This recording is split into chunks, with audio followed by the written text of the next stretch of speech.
Really? Oh my God! What? What?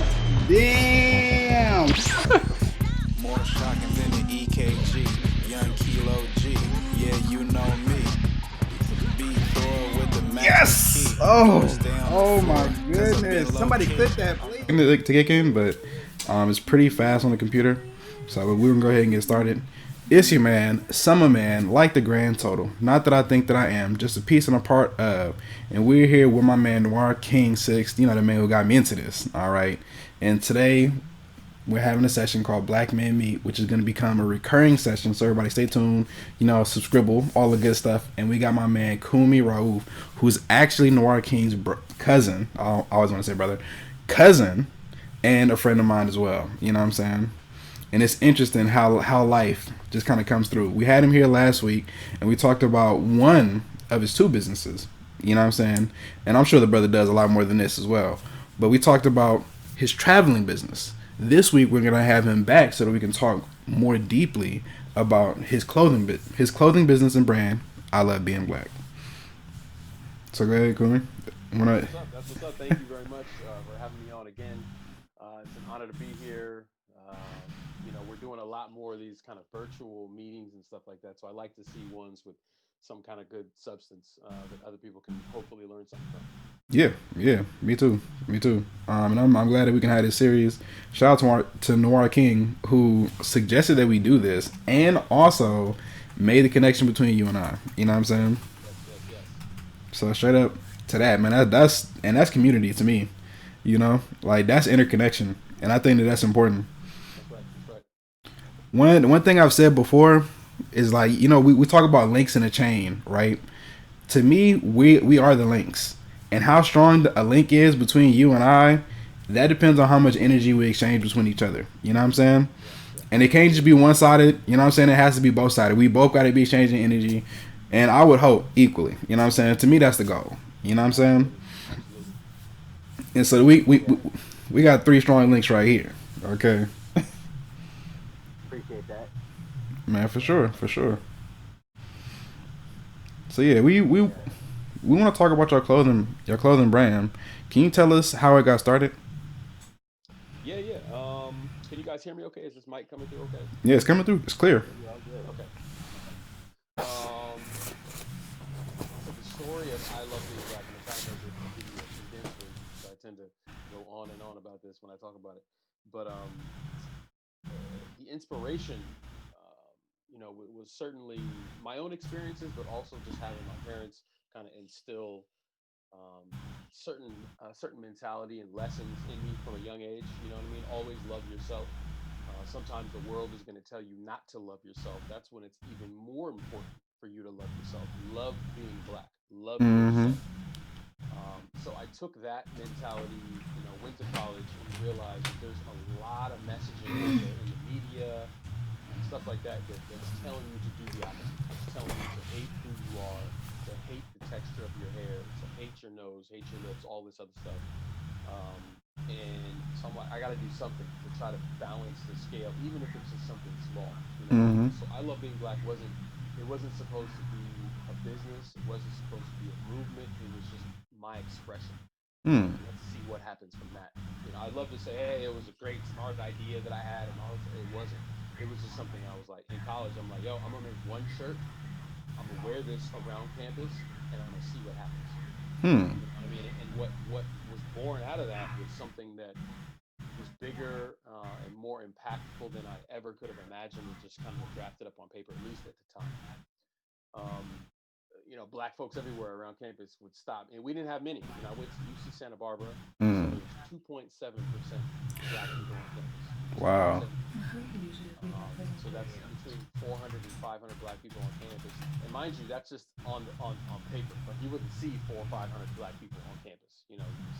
There would be days where I would go to school and I wouldn't see not one black person. Wow. Specifically because I was in college of engineering. I studied computer science, so there wasn't many black people in my classes at all. You know what I mean?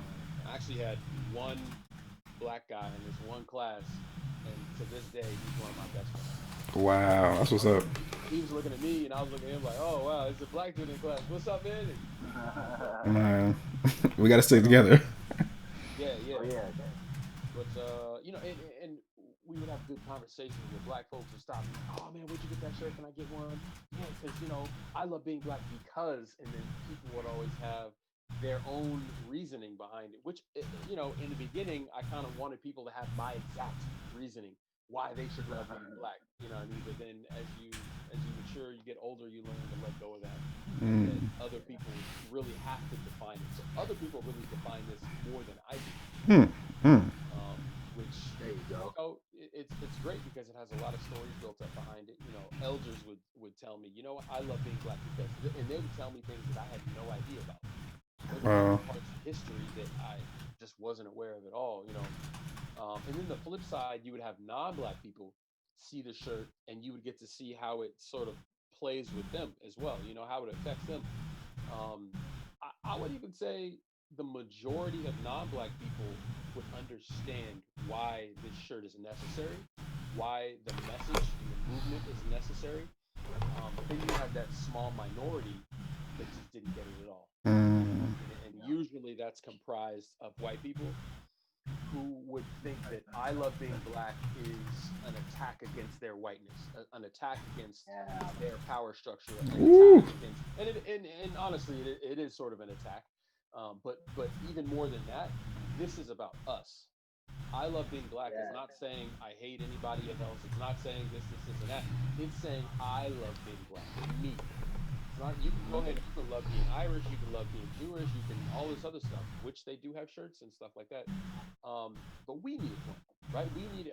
We had on Black and I'm Proud. I think that was probably in our parents and maybe grandparents' days, depending on how old you are.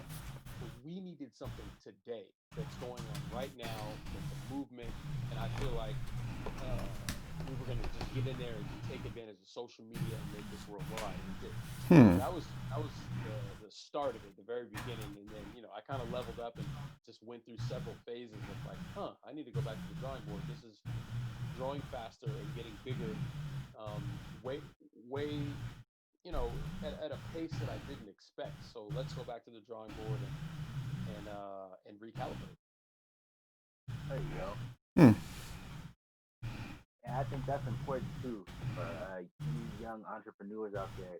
It's never, never a bad option to stop and say, okay, let me think about it. Let me go back and change this up real quick because this is either getting too big or it's not getting big enough fast enough. Kumi got the ladder, he blew up, and you have to go back and you have to respect that. That's good, man. That's good. That's solid, bro. Yeah, A lot of people don't do that.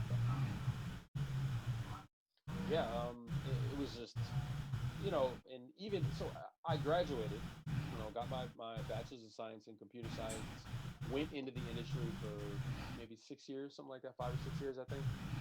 Um, had every intention of just I'm gonna have this little I love being black thing sort of on the side, and I'm gonna do my work. And then I told you guys last week the story about how I got fired and how that really was the kickstart to the next level for me. I had a choice. Do I go back and get another corporate America job, or do I do what my heart is kind of telling me I should be doing already? Because I was already spending most of my time working on this idea and not Hmm. the corporate America stuff, which is part of the reason I got let go. Um, but it was sometimes the best thing is for you not to finish something, Hmm. right? Like Hmm. ask Michael Dell if it's a good idea if he would have just no, don't start the computer business, just stay in school and do your thing, or ask Steve Jobs, or ask all these different CEOs and people that have been influential in different areas if the path that they started out on was the path that they ended up on. There's a difference, Hmm. Hmm. and a lot of times you got to know when to hop back, go left instead of right. Hmm. And sometimes life or God or universe or however you want to conceptualize it will do it for you, and that's what happened in my case.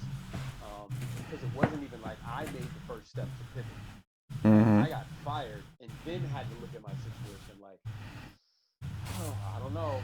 But I also read a couple of books during that time. I read the 4 Hour Work Week. Hmm. Um, I read The Alchemist, Spanish author Paulo Coelho, and I started reading other books, Tipping Point and other things, just all kinds of books and stuff like that, and they all sort of had a common thread in them. You know what I mean? It's just how you look at life and why you're here. Essentially, are you living in your purpose type of thing? And and I realized that I wasn't. So I was like, all right, let's go full steam with I Love Being Black and just see what happens. And from there, also social media was hitting its second stride. The post kind of MySpace days were coming. So then Facebook kind of took up the reins and went hard. So I said, all right, we're gonna do well on social media. I think because this is I found out that this isn't something that just I think. This isn't something that I love being black. And that's just me. A lot of us think like that. And beyond just the simple message, it's we recognize we need more positivity in our community. Right, the news, they report things wrong on us. They put us in a certain light. That TV show Cops that was out there had all kind of people thinking that black people are just thugs running around, and it wasn't just white people. It wasn't just people from the U.S. It was people from all over looking like, look at these black Americans running around just unbridled, with violence and this and all kinds of other stuff. It's like, nah, that's on TV, man. That ain't even real life. And sometimes, and here's the kicker that you got to admit to yourself. Sometimes these negative images come from within our community. We're about each other. You know what I mean? Whether it be the music, or just the lifestyle we're trying to put out there. So I'm like, all right, we need to, because if you truly love yourself, some of these things you just wouldn't do, right? Some of the we wouldn't glorify drug dealers and dope pushers and stuff like that, and have them as the models that our young black men specifically are looking up to. Right. I go into classes, I go into schools a lot and speak to the youth. We were right here in Oakland one time at a high school, and I'm speaking. It was a class. It was just boys, just young boys. So I'm speaking to them directly. Before I speak to people, I like to kind of know who I'm speaking to, who's in the crowd, so I can kind of tailor what I'm going to say, my message to them. And I asked them, what do y'all want to do after high school? Just throw some ideas out there. There's no wrong answers. Every single boy in that classroom answered one of three things. Can y'all guess what they were? Rapper. Basketball player. Basketball player. Third one? That's Football. like an actor, maybe? Media, some kind of entertainer? They want to hit the block. What? Are you serious? I want to be a pusher. They want to be a hustler. Wow. One of those three things, nobody even said anything like, doctor, and maybe not even knowing what the doctor does. Damn, bro. Mechanical engineer, not knowing what a mechanical engineer does. Nobody was even thinking about stepping a toe outside the box. They were just thinking one of those three things. And so I was like, wow, okay. I was really glad I asked that question, because now I know what I'm working with. You know what I mean? So I tailor everything that I said in bringing out of them why they chose those three reasons, right? And it came down to, it wasn't even those things. Those things represented things that they actually wanted. Yes. Right? They wanted to be a rapper. Problem. Yeah. They wanted to be a rapper because the rapper got nice things. The rapper has visibility. The rapper is cool, right? They wanted to, be a sports player. Similar reasons. You can get girls. You get a nice fat paycheck. You get to travel around. You get to buy anything you want and experience different foods and this, and that. You get to do these things, right? Yep. Not knowing that there are other avenues to get to those goals. So that's what I tried to do, is just introduce some of those other avenues to them. I like that. Is it better overall? And I remember there was a tipping point in the talk, and I told them, hey, look, like, stop chasing money. Money is not everything. You know what I'm saying? So don't just chase money. You don't want to be a millionaire. You want what $1 million represents. And I was like, if I could tell you how to get the things that $1 million represents without being a millionaire, would you care about being a millionaire? And there was a pause where everybody was kind of thinking about it. And then one kid in the back of the class stood up and was like, "Hey, he got game!" Like, you know what I mean? And everybody's like, "Oh!" And I'm like, "Woo, thank you, God." You know what I mean? Because I thought they were about to kick me out of the classroom. Like, man, get out of here! This guy doesn't know what he's talking about. But Yeah. I told them that I'm able to do a lot of things without being a millionaire. Now I went back and of course said, hey, it's definitely go for some sort of success. I'm not saying to, hey, we don't need no job. Things are just gonna come our way type of thing. Nah, nah, nah. So there's both levels to it, but you shouldn't let the money control you. Mm-hmm. But yeah, anyway, I digress. But this is part of the work that we do with I Love Being Black. We love speaking with the youth because the folks that are really going to change things, like not just tomorrow, I'm talking about today, it's the youth. It's always been the youth. People forget how young the Panthers were. People Yeah. forget how young Mm-hmm. Malcolm was. You know what I'm saying? Yep. Malcolm was so they're out there doing these things in their youth. I mean, I'm talking Panther teenagers. Mm-hmm. You know what I'm saying? Yep. Was out there doing it like Bobby from Hutton. that age on up. Um, and so it's not like, oh, we need to look to these, my generation or past my generation to get anything done. No, the youth are the ones out there. They're the ones in the streets and on the computer. That's true. That's true. So That is true. And speaking of that, I think in that it's important for us as elders to them to support them, and to listen to them and to listen to their needs because really they're the ones doing the work. yeah, You know what I'm saying? I agree. 100, 100. And that even when we travel, we go and we speak to the youth. You know what I Mm-hmm. mean? I so there's a couple schools in South Africa that we always stop by, and I'm like, hey, every time we're here, we're gonna stop by and we're gonna speak to kids in these schools. When I'm in Brazil, we're gonna speak to kids there. When I'm in Cuba, we're gonna speak to kids there. We're gonna speak to kids everywhere because sometimes it's just your presence.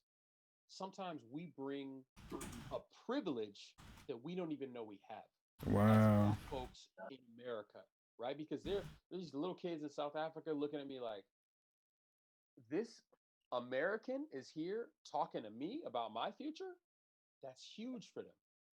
And sometimes just being able to speak English like we do Mm-hmm. is a huge thing. Like if you're in Brazil and you're black specifically, if you can speak English, that's a huge leg up. So we don't Mm-hmm. realize it. We're like, oh, this is the language that I was kind of born speaking. Mm-hmm. But for them, they're looking at you like, wow, look at how good he speaks English. If I could do that, like it's just stuff that we're not even understanding. We're not. Yeah. That's not even in my psyche, right? Wow. Yep. Um, and just mainly they enjoy it that you're willing to spend the time to not only sit there and teach, but to learn about them, to learn about their situation, um, to build with them. You know what I mean? To worry about their politics, to worry about stuff that's going on in their neighborhoods and stuff like that. Ask them about things because sometimes they've solved some things that we haven't solved. Mm. You know what I Mm. mean? I'm in Rwanda speaking with folks out there, and they're telling me about social programs that they've rolled out. Amazing things. They have more women in the Rwandan government than any other government in the world, right? Wow. Because after the genocide and all that stuff, they were like, we got to fix this tribalism. We have to fix. Let's also fix this sexism thing too, and fix Mm. this. And oh, while we're at it, we have some dirty streets and stuff that needs to get cleaned up. Let's fix that stuff too. Oh, the environment, yeah, let's go ahead and fix that too. So you have a lot. They're the cleanest streets over there. Mm. The last Saturday, I think it's the last Saturday of every month, they do this program called Umuganda, right? And it's basically like it's little pods, like so neighborhoods will have like pods of like, I don't know, like let's say 20, 30 houses or something like that or whatever. So we'll all get together and clean up our area. If there's some trash on the street, we're gonna clean that up. If there was a storm and it blew your fence over, we're all gonna come to your house and put your fence back up. If there's a building that Dang. needs painting, we're gonna paint that. You know what I mean? And also there's areas where there's no cars. They're like, no, this is a walk, bike, jog, like whatever we can get your exercise on. So it's better for the environment and all kinds of stuff, better for the roads, better for the streets. So during this time, you cannot drive any cars in this area. You have to walk or ride a bike or do something else. And I'm like, yo, why are we doing these things over here? We like to think of ourselves as like, oh, first world and all this other stuff, but like with some of our actions and how we Because treat the women ain't in planet, charge. and how we hey, true, true, true, and how we treat each other. Sometimes we're very, I don't even want to say third world. We're very just backward, you know, and we don't even realize how backward we are because we've grown accustomed to this backwardness as normalcy, Mm. you know. But yeah, Mm. so I try to take from all my travels and people that I meet and all kinds of stuff. I try to just not take, but try to just borrow and learn, and then go and tell somebody else and try to inspire other folks. Mm. That's powerful, yo. That's powerful. Speaking of like of inspiration, I want to ask like how does your travel business and your clothing business, how do they like merge together? How do they fit in together? That's a good question. So, actually, Traveling Black was born out of I Love Being Black. Mm. We would be traveling because once I learned, let me rewind for a second. Once I learned that I Love Being Black, it wasn't just a thing here in the U.S. I still remember the day. I was in London. Mm. I think it was my first or second trip to London, and I was at this hip hop karaoke event or something like that. You know, we're talking with some London girls, and everybody's kind of going around in a circle, just saying like who they are and what they do. Oh, what do you do? What do you do? And I was like, oh yeah, I started this little thing called I Love Being Black. And one of the sisters was like, oh yeah, I'm a fan on Facebook. And I was like, wait, you live in London and you're a fan of my thing that I started? Wait, are you serious? And I made her get out her phone and show me, and she was a fan, and I was like, so then that kind of inspired me to go and do the research and look at the insights, like the metrics. Mm. And sure enough, there were folks in London, folks, in South Africa, folks in Nigeria, folks in Brazil, folks from all over that were fans. And I was like, okay, back to the drawing board. I need to rethink this. It's bigger than I thought. So, fast forward again, we would travel a lot. We began traveling a lot with I Love Being Black, going to these places instead of like looking up information and just regurgitating things online. We'd be like, hey, so we're here in Accra, Ghana. Wow, look at these Adinkra symbols. This is where they come from. This is so like this Adinkra symbol right here. I don't know if you guys can see it. It's the Jinyame. We use different African symbology from our travels. But so folks kept seeing us going to different places, and they would always be like, "How can I go with y'all?" Literally, how? And I'm like, "Okay, that we might need to make a way for other folks to come with us because one of the number one reasons besides money that people don't travel as much as they want to is they don't have anyone to go with. Babe, Their get friends out be of this. flaking on them. They go schedule a trip, do all half planning and all this stuff, and then something comes up with one of their buddies and they can't go, and they're like, I don't want to go alone. And I actually do not like group trips because I've been on a couple, and just the dynamics of it is just weird, and they're trying to force everybody to do the same thing and all this other stuff. So that's why for our trips, I'm always like, hey, look, nothing is mandatory. If there's something that we're about to do and you feel like you want to go do something else, all power to you. And if enough people want to go do that other thing, we'll have one of our guides go with you and help you go do it.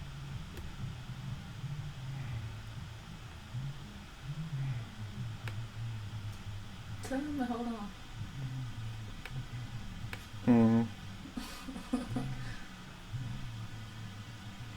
He's done talking, babe. Oh, you can't hear him.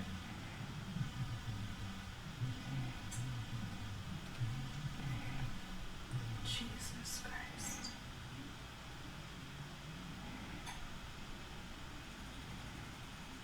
Mm.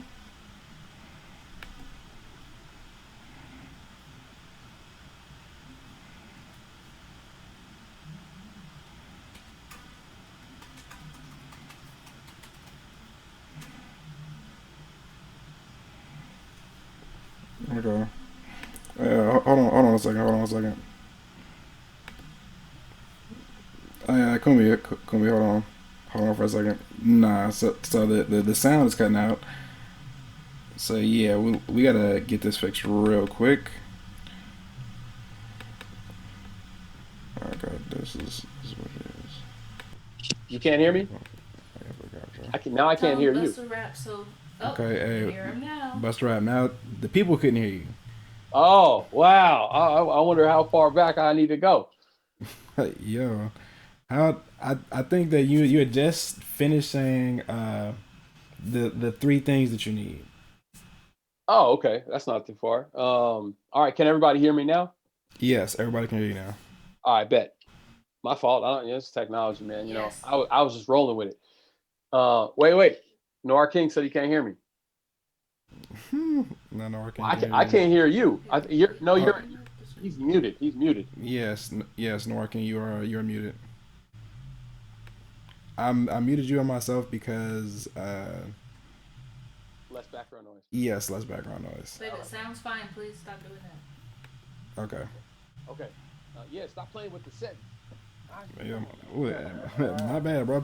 Look, they telling me in the chat like, hey, like we hearing this, we hearing that. I'm trying to like fix it. You know what I'm saying on the fly. Okay. Okay. Okay.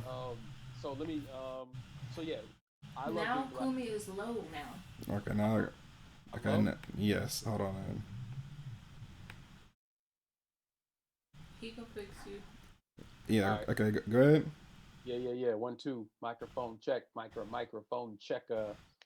1 2, and you don't stop. Okay. How is it? Is it good now? A Is it good, little everybody? higher, please. A little higher. Who? Kumi? Yes. Okay. I can try and yell if you want. Nah, it's all I, good. I get hoarse. Let me drink some of this water Okay. with lemon. How's it now? How's it now? Water with lemon. That's better. Thank you. You're welcome, baby. Okay. Okay. Cool. So should I start? Yes. All right.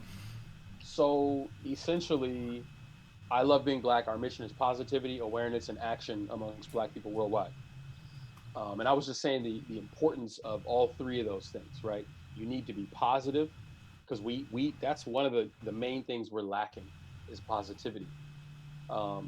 We need awareness because we need to know what's going on, and we need action. We need to do something about it. We can't just be positive and have awareness and sit back, positive, aware people, and not act on these things, right? So that's what we're all about: positivity, awareness, and action. And with traveling black, the overlap there is that traveling in terms of awareness, number one, we have a lot of stereotypes built up as folks from over here. There's, especially about Africa, especially about Africa.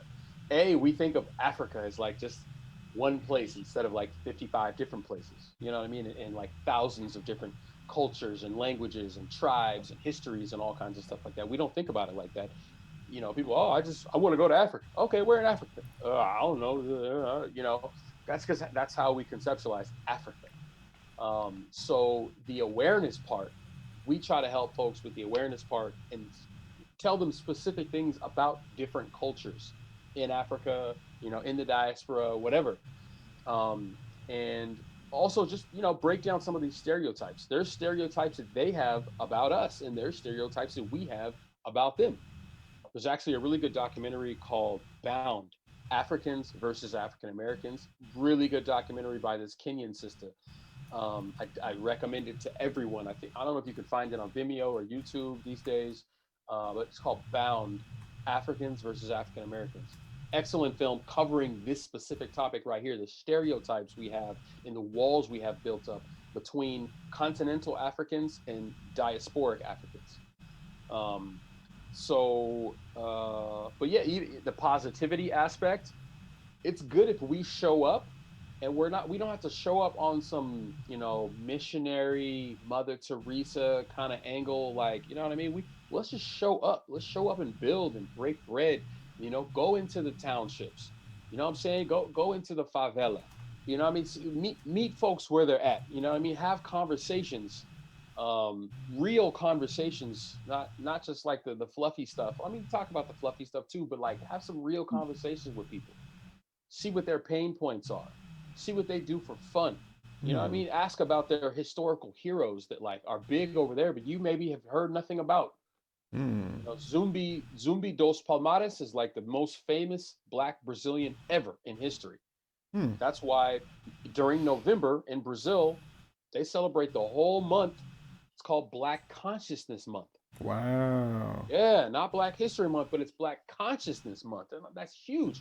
November 20th is the day of Black Consciousness. They have this huge parade, 50 to 100,000 people, just drummers going wild with it, just African rhythms going wild with it. Salvador Bahia, Brazil is where I tend to go to experience that parade. every November, well, except this one. Um, and it's amazing. But you get to learn about Zumbi. You get to learn about how he used to go into the slave encampments and rescue the enslaved Africans and take them out of slavery into what they would call quilombos. So he Mm. was like a Harriet Tubman, bro, a Brazilian Harriet Tubman. And so stories like that, you go to Colombia, they'll tell you about the palenques, which is the same, pretty much the same thing as a quilombo. It's a free town for escaped Africans or just Africans who just didn't want to be enslaved in the first place. They would go to these free towns and live. Bro, they used to, you see your hair, Najee, Mm-hmm. very textured, very, you know what I mean? They used to build maps into the hair, specifically of the women. They would braid it into a map from Mm. where you're at to where the palenque is, to where freedom is. Mm. Can you imagine? And then she would bow like this, Wow, and they would that's memorize crazy. this map so they would know where to go, how to get to freedom, bro. These are the things that we've done worldwide. So these are the stories that we try to tell. I Mm-hmm. learn it and I teach it. I learn it and I teach it. You know what I mean? Because these are the things we're missing. A lot of times we hear, slavery is very American centric, but it's like, yo, we didn't even get the worst of it. Like real Man. Yeah, talk, for we didn't get real. the worst of it. Real talk. Yeah. You know. And in Brazil, Yeah.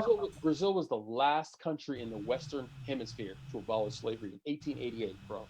It was still going on, and it's terrible over there. So Yes.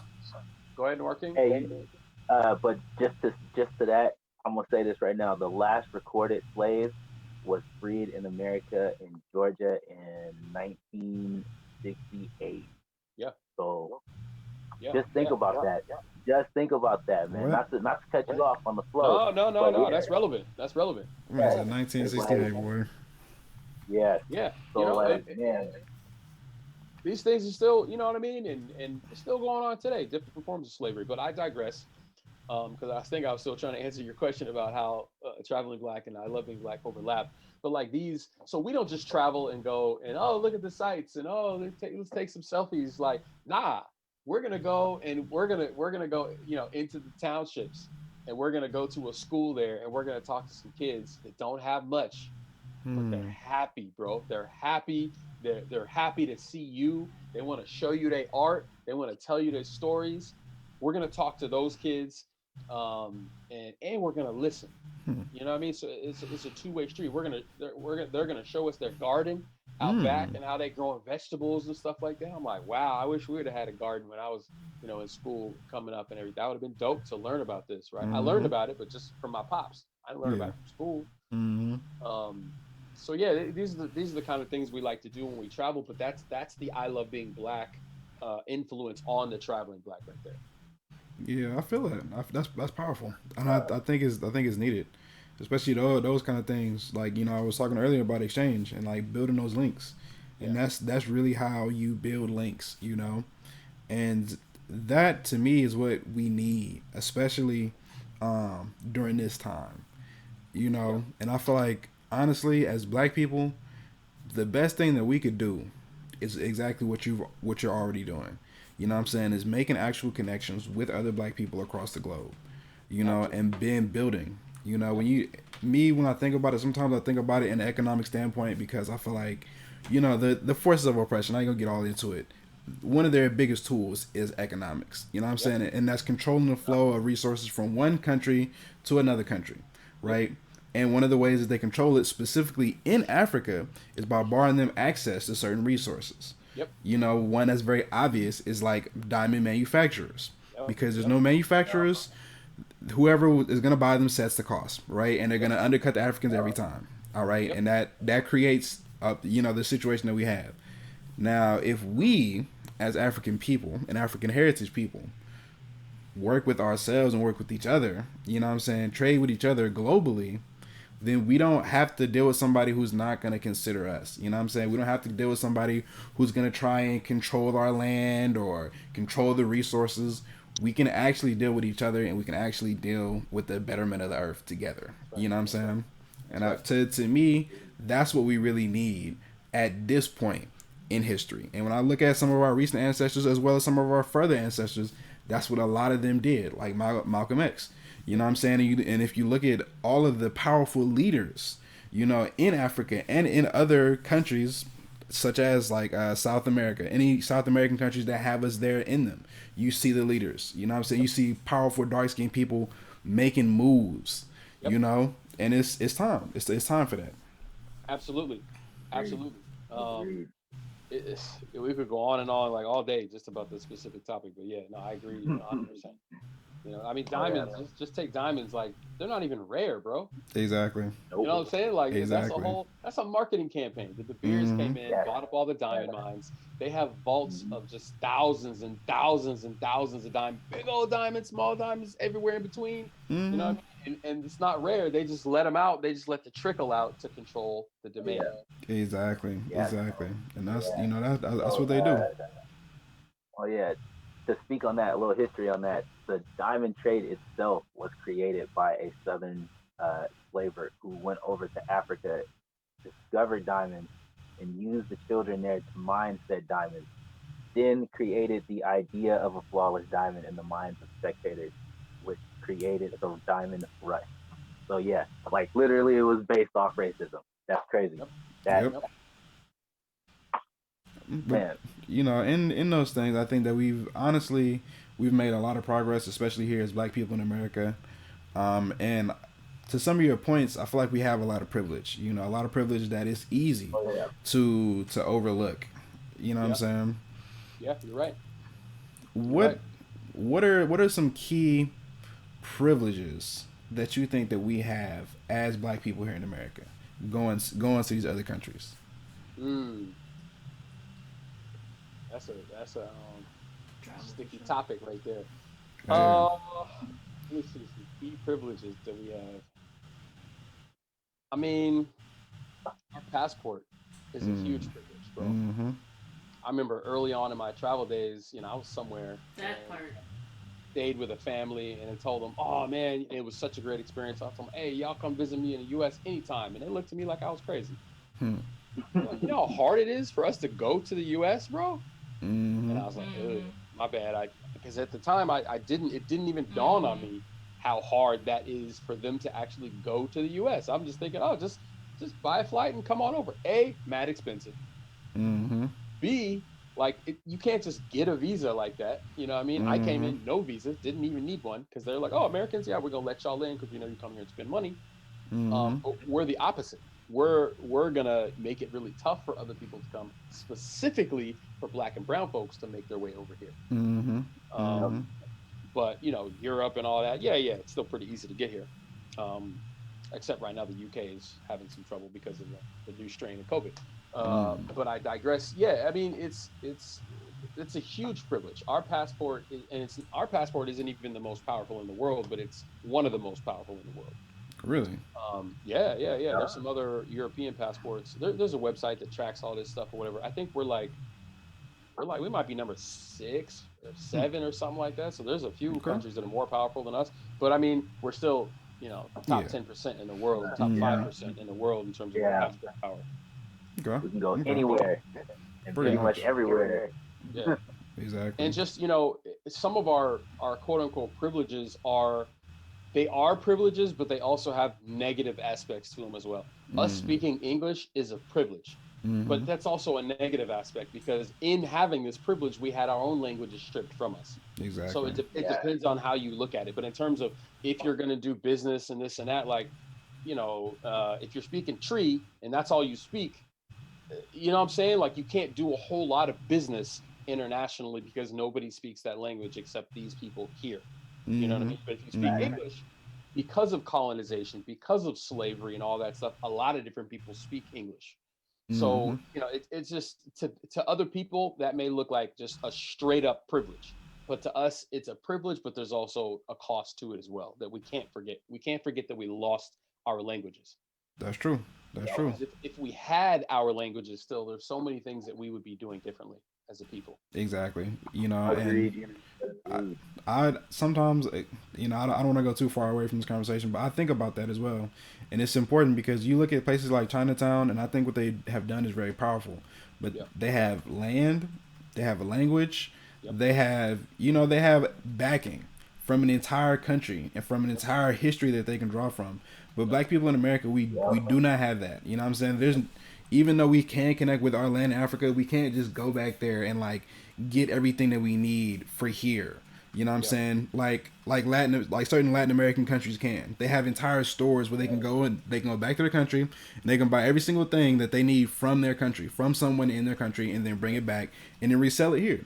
But as black people in America, we don't have that. You know what I'm saying? We'd have to get from somebody else, whoever else will sell to us. You know what I'm saying? To be able to resell materials. You know what I'm saying? And a part of that is language. A part of that is language.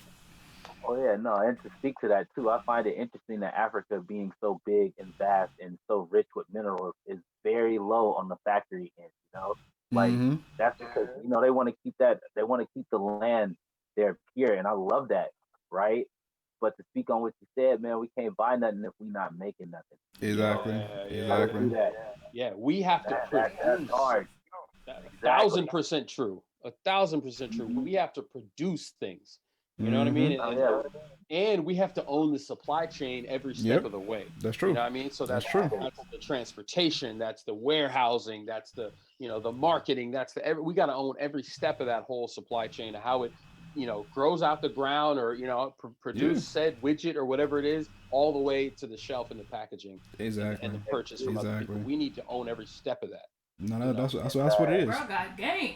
Not to say nothing, but to go back to your original point, that's what the youth comes in, man. If we Mm-hmm. really want to start getting people into this, we need to stop getting out of the mentality that the only thing you're gonna be is a gangster or a basketball player. We have to start learning that, man, factories are important. These people out here, the rest of these other guys, man, they out here, that's what they're doing. They're building factories. They not, like I remember growing up, everybody was like, oh man, watch out. People from Mexico are coming to take our jobs. I'm like, yeah, but who's working in the factory though? Are you working in the factory? Right. No, they're willing to get up and go out there every day and do that. And we as black people are not. We feel like we too stuck up for those type of jobs. Why? If we have more people willing to go out and work factories and build factories for us, like Elon Musk, he built a factory in California. For what? For California people. And what do? We laughed at it. And now it's gone.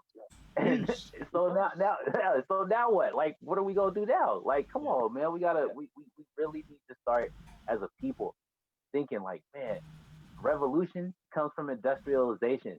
Like, look at the industrial revolution in France. All right, what that comes from? People building factories.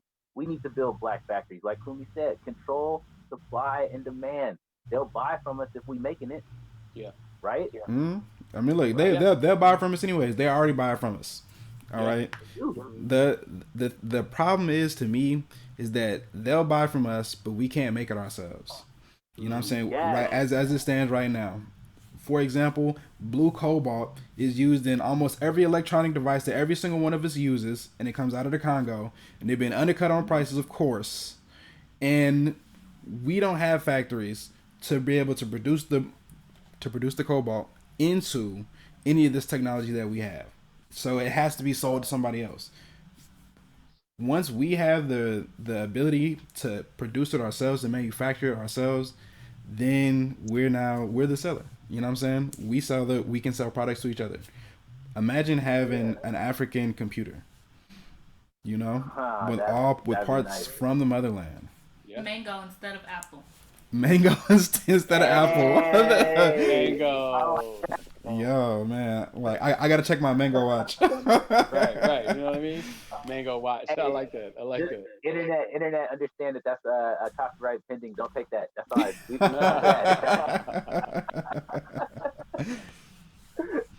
Yeah, man. Yeah, man, for real. But that's and one thing that NoirKingr6 mentioned about like Mexicans and that. Speaking of, I have a question. Okay. Yes, sir. Good. What's your question, baby? I didn't know I was interrupting him because mine is like heck of behind. It's okay. I wanted to know, we got this little t-shirt situation, but I feel kind of anti because of kind of the stuff you were just talking about, like the production, the impact on the planet, and like the mass production of all of this stuff. Anyway, you make t-shirts and stuff. what have you found, or like what has it been like for you on that side, like dealing with people to create the thing for you and advice? So one move Any that, blacks? what she say? She said any blacks. Ah, yeah, yeah, yeah. Yes, yes.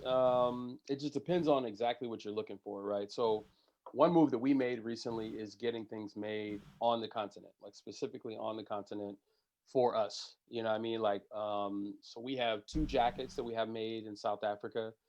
All like our face mask, our African print face masks and stuff like that. Those were made in Ghana and South Africa. We have this like it looks like a tote purse, or I'm sorry, a clutch purse that folds out into a big old tote. It's like this cool little, it'll just fold out, so it's like two in one type of thing. That's made in Ghana. These African print Wow. fans with like leather handle and all that, those are handmade in Ghana. So we're trying to do more commerce specifically with the continent, specifically with folks there. We started doing that actually during this pandemic. It was something we kind of did little, and then during the pandemic, a lot of my folks there are hitting me up like, "Hey, we need some help." Especially folks that are in like tourism or whatever, because they're like, "Hey, like we have nobody coming in. Literally, we have no money. I can't feed my family. Can you do anything? Can we make a plan and this and that?" I'm like, give me a couple of days. You know what I mean? So got on paper, drafted it out, ran the numbers. Figuring out shipping is like the hardest thing to do. And that's, we still don't have that down packed, but I have it. It's decent. Is it just, it depends on how much bulk you buy. You have to buy in bulk. If you buy, 10 of this or five of that, like you're not going to really make your money back, or you're going to have to charge such a high price that, now you're elitifying whatever you got. So yeah, I mean, just work with the continent, work with folks there. There are some amazing deals to be had for everybody. You know what I mean? Make it fair for them and make it fair for you, and everybody wins. And then, we're just chipping away at more and more of those middleman kind of things that are not us. Obviously, we're not, unless like somebody black is handing it to me like this, like, there's still some middlemen in there. There's still some DHL. We got to pay to ship it, and, or ship it, cargo wise with United, or when you're going FedEx or whatever it is, like we still got to pay somebody else to get it over here. And maybe like maybe the actual the straps that go on the face mask, maybe those are not produced in Ghana or something like that. Maybe other little parts of it are not produced, or the thread or the label that's on the shirt or something like that. But we're just chipping away at more and more of that process, and trying to make more of it produced with black hands, like Noir King was saying, because it's extremely important. Extremely important. We have to produce more things, and Yeah. like um and to another point, I'm gonna quote Dr. Umar real quick. I know some people feel a certain kind of way about him, but however you feel about him, some of the stuff he says is right on point. I mean, he was like, "We in the Yeah. U.S. we don't have communities. We don't, Nope. because a community has to have a few things in it. You have to have a grocery store. You have to have a bank. You have to have a school. You have to have a hospital. Things like that, right? And when you look up, you're like, oh yeah, we don't Yeah, have I'm these gonna things. know There, that. I can point at a Oh Chinese yeah. community. I Mm-hmm. can point at a Jewish community. I can point Oh at yeah. an Indian community. I can point at all these other things, but I can't point at a real black community with all these things that are kind of working it right. I'm not saying it doesn't exist anywhere, but in terms of a certain mile radius, like we don't have that. You might have one way over, okay, a couple counties over, and then the school is here, and then the grocery store is, you know what I mean? But like we need to Mm-hmm. have that all right here. Mm-hmm. Imagine if we had that self-sustaining black utopia, that Mm. Oh yeah.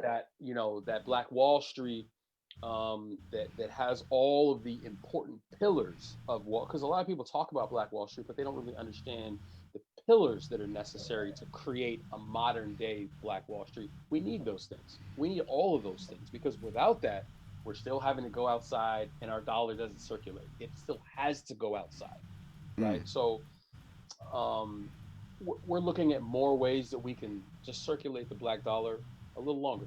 Hmm. Okay. Okay. Okay. Um, man, to speak on that too, Thank you. it's interesting because I used to talk with a coworker of mine about banking, and he would tell me that, it doesn't cost that much to open up a bank, but no one in the black community will do so. And that like bothered me for a while because it was like, why? Like, why won't we do that? If we pulled our money together like so many other people do, we'd be Yeah. doing so much better. Yeah. But we can't do that because that type of mentality is divided by us. Like, we can't see that because, like you said earlier, again, we got every image in media telling us as black young men and women that, nah, you can't have that. Like, to speak on Malcolm X, okay, yes, that movie could be decisive by some, but that at the beginning of that movie, man, they said something that stuck with me for the rest of my life. Hmm. Malcolm, what do you want to be when you grow up? Hmm. I want to be a doctor or a lawyer. No, you should not be a doctor or a lawyer. Why don't you be a carpenter like Jesus? You know, that's great. Like, that's what you should do. And I was like, no, hold on. Why can't Malcolm be a doctor or a lawyer? Hold on. Whoa. Why? Because he's black? Because he had an idea? Because he wants to go against the status quo? Because he said something that you didn't like? Or because he wanted to be something that he had aspirations to be something greater than you, the teacher? You understand? Like, that right there is the problem. Young black men and Mm. women, we get pulled back so hard by our environment and we don't even know it. Like, yeah, we can easily say, well, sure, my mom, my dad, they told me I was a black king, I was a black queen. And then when I went outside, everybody around me told me, you ain't that, and that beats us down as black men and women. I don't care who you are, you know? Right. So I think that it is important for us, like you said, to have that community, man. Like, if we had black doctors, if we had black lawyers, we would be doing better because we'd have something for our youth to look up to. But the black lawyers and the black doctors that we have don't want to come down to the hood. They don't want to come down to where the people is at, where the youth are, because they feel like, well, I made it, now I don't have to. And that's also a problem. Like, we getting it from every angle here Yeah. as the youth of the nation, the black nation, we getting it from every angle. We can't get help, and the people who we need help from don't want to help us. So you got to ask yourself, man, how do we bridge the gap? And I really believe that artists, conscious artists, like rap artists that try to rap about things besides just drugs and gang banging and going to the clubs and getting women, they try. You feel me? And nobody wants to hear that. And that sucks because that's the stuff that we need to be hearing. Like, whatever happened to Common? Hmm? What happened to, like, Most Def? What happened to the rappers like that? Erica I Badu. won't say because. Thank you. Well, yeah, and well, I can't say Lauren Hill because she kind of messed herself up. We pray for you, girl. Good luck. Hope I, you. I You love know. me some Lauren. Yeah, me too. And I heard she's been doing better. I heard she's been doing better. I'm gonna say that. But yeah. Yeah, Back now to the your original point about point. the artist is big. Who was it? It was Miss Lauren Khalid Hill. Muhammad. I think it was Khalid Muhammad. I watched it, and he's passed away. He got killed.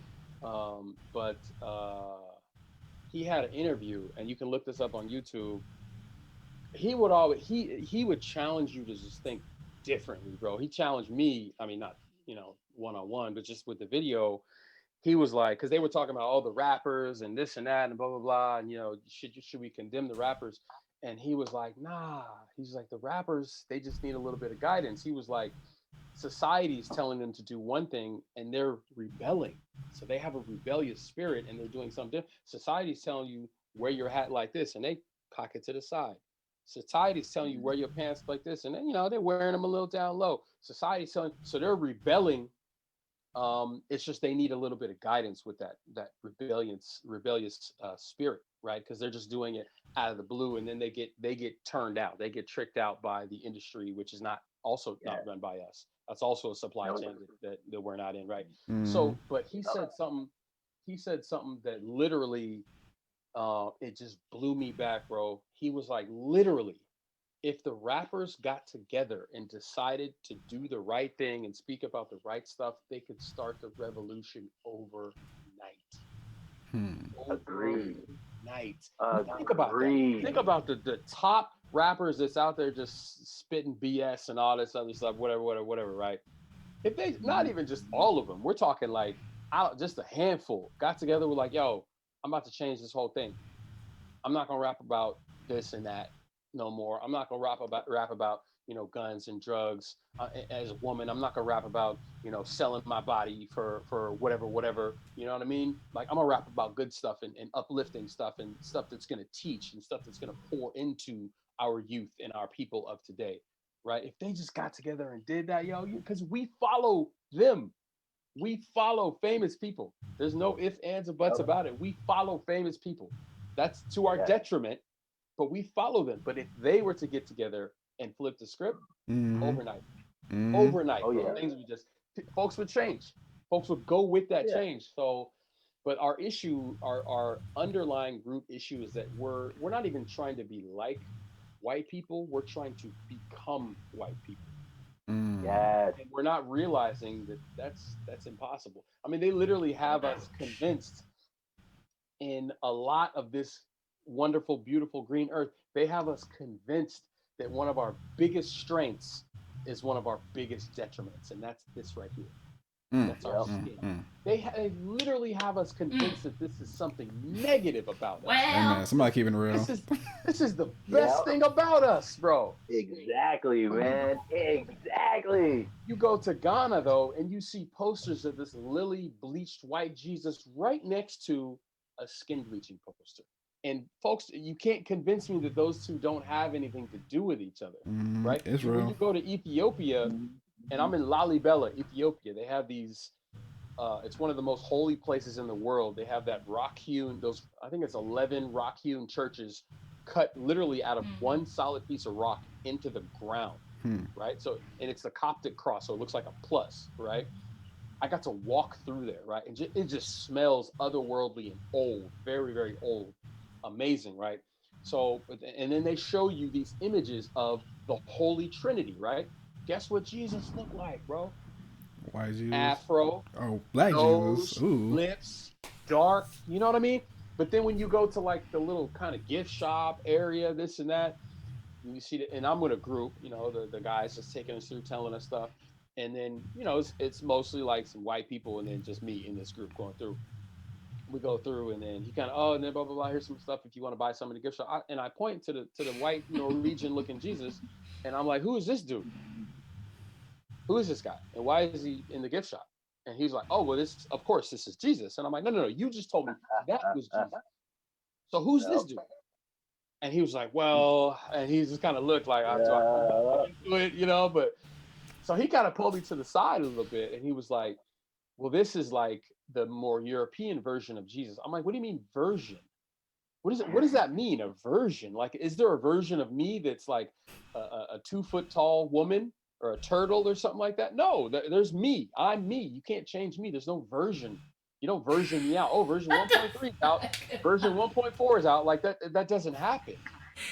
I'm like, what happened here? He's like, well, honestly, we started accepting a more Europeanized version of Jesus. And it wasn't like he went from dark to white. It was slow. So you would start to see a little more light skin, a little more light skin, and it just got lighter and lighter and lighter until the accepted version was this. And that coupled with the white invaders that came in and conquered a lot and colonized a lot of Africa, we began to think that they intrinsically had some sort of power over us. So then what does that all do in a formula? As a young Black person, you're looking up and you're like, that's God. White people are God. White people are powerful. White people are this and that. And we start to internalize that, even if nobody tells you that. We internalize it because obviously they're better than us if they got the nice car. Obviously, they're better than us if they own the planes. Obviously, if they get to ride in the Uber and I got to take the shared taxi with 25 other people and some chickens and some fruit all riding in the same vehicle like this, right? Obviously, they got something above us. They're supposed to have these things, right? So, and I don't want to get too deep into it, but like this is what I see when I'm on the continent. In a lot of places on the continent, I mean, we think that we have kind of messed up imagery here. There, it's so much in your face that you sit back. It makes you want to cry, bro. It's so in your face that it'll bring you to tears because you understand the weight that our folks are under over there. When you go to the Ghanas and the Nigerias and even in Kenya and stuff like that, and you hear about these pastors that are just on one. We think our mega churches and they are on one here. Oh my God, they took the whole yes and da da da and all this other stuff. They took that and ran with it on the continent. Oh yeah. Ran with it, and it's all about give me that money, give me that power. Yep. That because they're Oh like, yeah. oh, all I need to do is this, and these people are gonna okay, yeah. So instead of saying this is Black Jesus, or better yet, this is African spirituality, they're like, I can just preach this same kind of Europeanized line, and I'm gonna get some money. Bet, let's go that Pretty way. much. There I you have it. mean, it's almost crazy to think that the old Danes of old would not attack the church. Like, why wouldn't I go there if you have all the gold? Come on, that's Right. crazy. That's Right. crazy. Right. But you know what? To speak on that, and I'm not gonna get super deep into it, but again, back to Dr. Umar, I don't really agree with everything that this guy says, but he did say something that kind of stuck with me. Why do we worship the God of our oppressors? Like, why do we do that as Black people? Like that we Jesus wasn't ours. We didn't make Jesus. You feel me? That came from them. We took that from them as a way to give our people hope. That is one of the driving factors that did lead us out of slavery. Okay, but at what cost? We lost everything that was to be a Black person in spirituality. I mean, look at the Native Americans. Look at the Jews. Look at the Mexicans. They worship their own gods. The Native Americans, whose people are down to what? Criminal levels, and they still worship the spirit. So what is up with Black people? Why can't we go and be like, you know what? I don't want to worship Jesus. I want to worship Anubis, but nobody wants to do that. Or Ra. Okay, we don't have you don't necessarily have to worship the ones that we know either, because there's multiple billions. Like, how many people, how many children today know the story of Anansi the spider? Right. Nobody. Like, nobody. And I grew up hearing stories like that. You feel me? So like, Our baby know that I see the spider. Yeah. I mean, dude, it is amazing to me to think that we as Black people throw so much into white Jesus. Like, I mean, how many times though do we see our parents sit there and cry in the kitchen on the floor to white God to help us with our electric bills? Why do we do that as Black people? I mean, I'm not trying to come down on nobody. I'm really not. I'm just speaking from the heart, because we have to stand up as a people. We let them beat us down for so long. Why? You got to ask yourself why. At what point do we as a people say this is enough? Like, we have pyramids that worship the ancient world. We know that we can't take this stuff with us. We have literal visual monuments of our people and our accomplishments, and we sit here and we bow and we pray to a God that wants us gone. Like, come on, man. These people literally don't want us here on earth, and we worshiping their God. That's crazy to me. Like, that is insane to me. Come on, man. Again, I'm not coming down on nobody's head. I'm not saying don't go to church or don't pray to God, because everybody needs something. But as a Black man who knows his worth in this world, okay, take some time and really think about it. Really think about it, man. We as Black people, we do not have to sit here and take this. Like, like, we really don't. Like, you don't have to take that. You can say, no, I don't want to do that. I don't want to have to sit here and live in a world where everything I do, I'm being told I have to do it. I mean, again, if my God is white, my cop is white, my teacher is white, my doctor's white, my fucking manager at my job is white, how am I ever going to be able to stop that if the only thing I'm ever seeing is white people? Yeah. Because we as Black people aren't willing to step it up, because it's just easier to fall in line. Like, we don't have to do that. That's the whole idea of the Matrix. You know what I mean? It's just exactly. It's just easier just to stay plugged into the Matrix, bro. You know what I mean? Exactly. You know what did there's a quote by Morpheus. The first time he takes Neo into, he thinks it's the Matrix, but he's really just walking through a simulation. Matrix is like one of my favorite movies, if not my favorite movie. Yes. Agreed. Shout out Morpheus to Matrix 4. Right. but they're not gonna have Morpheus in Matrix 4. I'm like, how you have? And they didn't even ask him to be a part of it. Well, no, but they got Michael B. Jordan, so I mean, Yeah, we're kind of winning. but so he's talking to Neo, and he's like, and I'm gonna mess up the quote, but he said something to the effect of, most people don't want to be unplugged. They are so enamored by the system Yeah, that they will fight to protect it. Oh God, that I literally yes, I paused it on that part. Was just like, you gotta be kidding, because like we see that. yes, You see yes, that?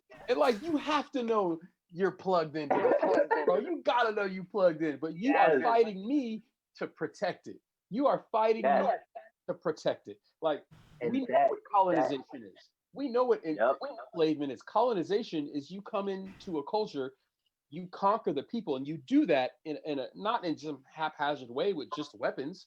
You do that physically, obviously, but you also leave Yep. behind things. You leave behind your Yes. language. You leave behind your Mhm. religion. You leave behind Yep. your way of life and your thought process. You leave behind Oh capital. yeah. You leave behind all the politics and stuff like that. You leave this stuff behind, and now you've really conquered these people, because they're Oh all yeah. right. Their next generation are gonna do what you did, and if you're doing what we want you to do, we got everything cracking. Mhm. Pretty much. I mean, man, what is it they say? A confused enemy is a defeated enemy. Because remember, man, these white folks, they don't have to fight us, okay? Because see, they let us run around confused with rap music and wannabes. Again, it all goes back to the entertainment and the media. They let the media confuse us so that they can let us defeat ourselves. I mean, think about it. There was a rapper, I can't remember his name, but he was on YouTube and he was like, some of the major like corporations that do rap music, they only do it as a funnel to the prison system. Because think about it. We want you to sing about going to jail and being hard, because you can't be hard if you haven't gone to jail. Why? Like, why? Like, you don't need to be hard to be successful, especially in the prison system. Like, Right. man, you can go in there, and there's some people who come out with degrees. I'm not saying that going to prison is going to change your life, but like there is a better path, and you can go a better way. Like, man, you could become a mechanical engineer or a doctor or a scientist or whatever you want. Yeah. But you have to want to do that. Yeah. And that comes from in here. Again, so back to what Kumi says, that comes from having strength of color. I love being black. That's right. I can't stress that enough. Like, that is so powerful, just to have that, to be able to say, like, this is what I am. I love this, like, and you don't need nothing else. Yeah, and wrapped up, and I love everything you just said. Wrapped up in this message of I love being black is knowing what it is to be black. So that's it looks like a very just, oh, okay, it's just a saying, blah blah blah. But nah, it'll challenge you. It'll make you define blackness, because you have to define blackness first in order to love it, right? And if you haven't defined it, it's gonna make you define it. So people will come by our booth. We'll be at an expo or something, selling shirts, just talking to people, and you'll see someone kind of far away. They'll be like 20 feet away. They'll kind of walk by and look and be like, they'll kind of mouth the words, so they're kind of thinking to themselves, whoa, okay. And then they start to walk, and then they kind of look again, like, huh. And then you see them just walk over to the table, and it's just like, what is this about? And they want to have a conversation, and they want to ask about the history, and then they buy a shirt and telling us what it means for them. That's what I love. That's why I do this. It's for that specific feeling, for that impact that will happen with our folks. That's like, it's and a lot of times we're not teaching you anything you don't already know. We're just awakening that. That's why I think when we went to South Africa for the first time, it hit so hard. And so I love being black hit harder in South Africa than it has in any other country that we've been to. So we went, and I made a sticker. I designed a sticker, and it's the colors of the South African flag. I don't know if you guys can see that, but it's the colors of the South African flag. So all those colors in the corners and stuff like that, that's all South Africa. That's all the colors of their flag, right? And I decided I'm gonna make 5,000 of these, and I'm gonna bring them to South Africa, and I'm gonna hand them out, and I'm gonna see what happens. Right? Nice. We would be out like at a restaurant or a bar or whatever it is, and like I would have one on and I'd be handing one out, and they'd be like, "Oh, okay," and they would put it on and be like, "Yeah, yeah, yeah," you know. And then next thing I know, someone's coming, "Hey, give me Stika, give me Stika," and I look up maybe half an hour, 45 minutes later, every single person in that bar or that club or whatever, from the bouncers to the bartenders to the owners to the patrons to the janitor, had a sticker on. Every single person, because they're, and I'm like, why is this hitting so hard here? I still don't even know for sure, but I have an idea. My idea is that they can see their oppressor. Unlike a lot of African countries, they can see their oppressor. Because they live amongst them. You know, there are a lot of white folks that live in South Africa. And apartheid is recent too. Apartheid is recent. There, very much, very. Yeah, we're not talking about something that's like 100 years ago. That like, oh, you got to talk to your grandparent, great grand. No. This was like, it was like we were there. Yeah, in the 90s, like we was right 90s, there. You know what I mean? Like for real. So, yeah, that's a great point. So, apartheid, you can see your oppressor. Apartheid was very recent, and not only that, it's still there. Apartheid is still there in South Africa. White folks basically said they created all these systems and all this stuff for themselves to win, and then when they got caught and put on a world stage because of it, they said, okay, we're gonna stop doing that, but we're gonna keep all these systems and all this cool stuff that we just developed. Right. So this whole waterfront. So what you see behind me, my background, this is Cape Town. This is a beach in Cape Town. Right. This is what the beaches look like. But guess who owns the waterfront property? Right? Oh. You will go there and be in Africa and have people looking at you like you're strange for going to an ice cream shop in this neighborhood. Wow. This is why I like going there, to disrupt. You know what I mean? They literally tried to tell me in a restaurant there, we just finished a photo shoot on the beach with a South African sister and her boyfriend. Well, he was just kind of there, but the shoot was with her. And I told them after, hey, let's go get some smoothies or some food, or I don't know, whatever. It's a hot sunny day. My treat. Thank you guys for coming, whatever. So they're okay. And I'm like, hey, where's the best place on this strip? And they're like, that place right there is probably the best one. I'm like, okay, let's go there. And they kind of exchanged a look and we're like, all right. And I'm like, oh, what was that look for? I don't know what the look was for. I'm like, all right, bet. We go there, we walk in. I'm about to walk up the steps. Little white dude comes running out like, oh, can I help you? And I'm like, yeah, table for 3. He was like, are you gonna eat or just, are you gonna eat food? And I'm like, I don't know. It's a sunny day. It's maybe 85 degrees. Perfect. It's like this day that you see behind me. Perfect day, right? I'm like, I don't know. We're probably just gonna get some smoothies and just kind of chill. I don't know. He's like, oh, I'm sorry. We're just seating people that want to eat food too. And I'm looking, and there's about maybe 40 tables, right? Maybe 15 of them are in the sun, right? There's, not that many people there. A few tables of white people. All of them just have drinks and are enjoying the sun. Every single one. Smoothies, martinis, some kind of mixed drink, just kind of chilling, enjoying the sun. And I'm like, but I look, and the South African couple had already turned to walk away. Damn. And normally, don't get me wrong, I wouldn't want to patronize a place like this. But I realized that my little money I'm about to spend there is worth it because there's a lesson in this. So I leaned into the white boy and I said, hey, look, we just want to do what everybody else here is doing. They just have drinks on the table. We want to do that. And I kind of leaned in like this because he's short, you know what I'm saying? Like, there was an implication there. Like, what I want to have happen needs to happen. That needs to happen. Exactly. And he, okay, I think we can sit you at a table. And he starts to point way back in the back, right? To literally the corner table in the shadows. So I lean in the country though. so he got another lean in, and I'm leaning in like, hey, homie, check this out. We're gonna sit right there. What do you think about that? Of course, of course, yeah, sure. I'll get the table ready. So we got the table ready, and I kicked my feet up and everything. I wanted him to know, like, this is our shit. You know what I'm saying? Like, you can't. And the South African couple is looking at me like, yo, you can do that? Like, you know what I'm saying? So we walk in.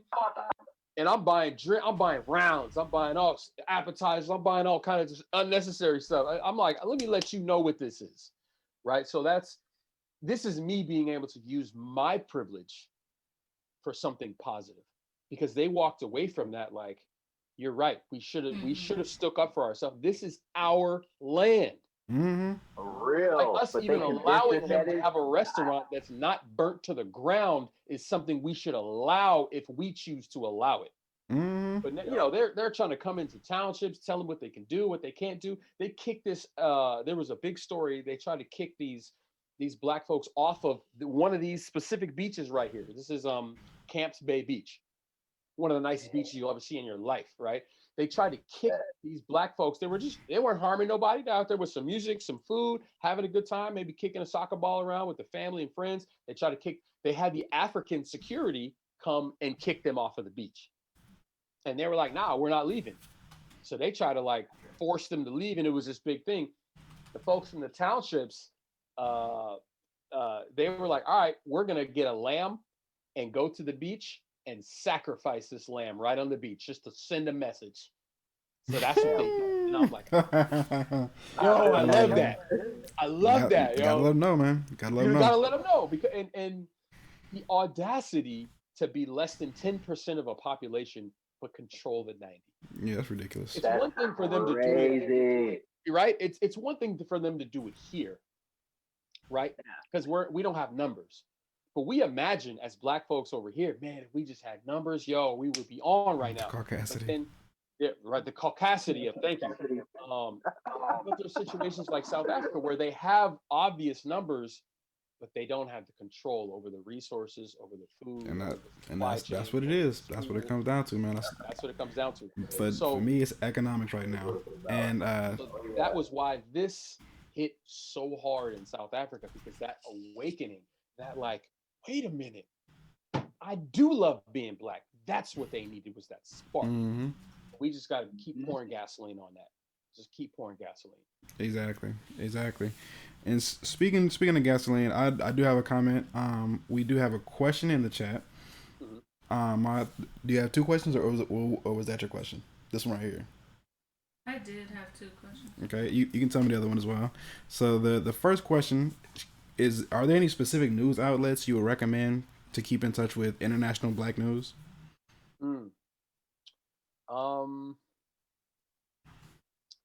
There are some. I'm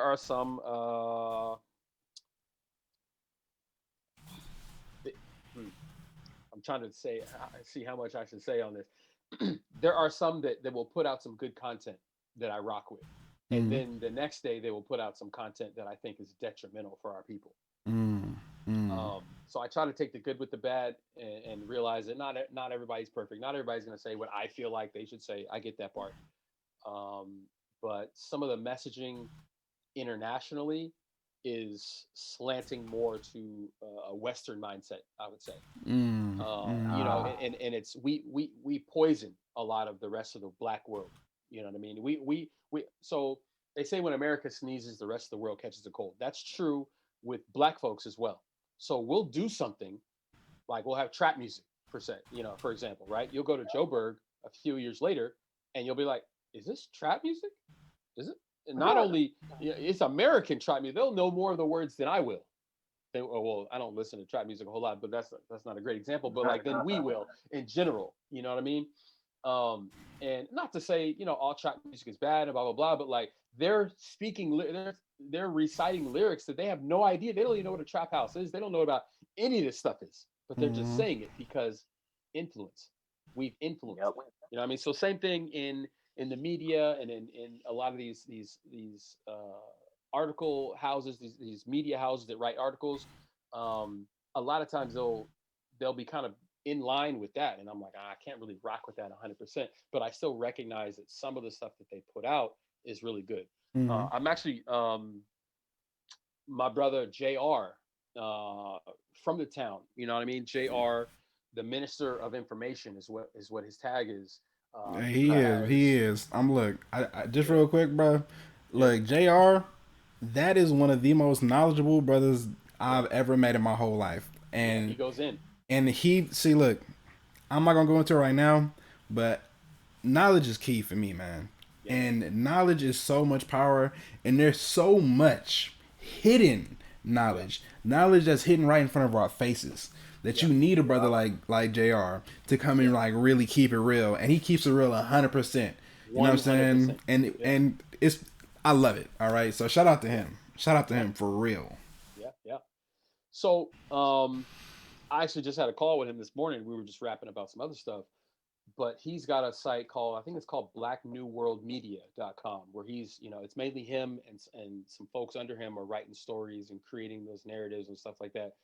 And he's got a great worldview off of all this stuff. So it's not just here, but he is also focused locally as well, which I like, because I want to hear more stories about the Bay and the history and some of the great folks that walk amongst us that maybe we don't know.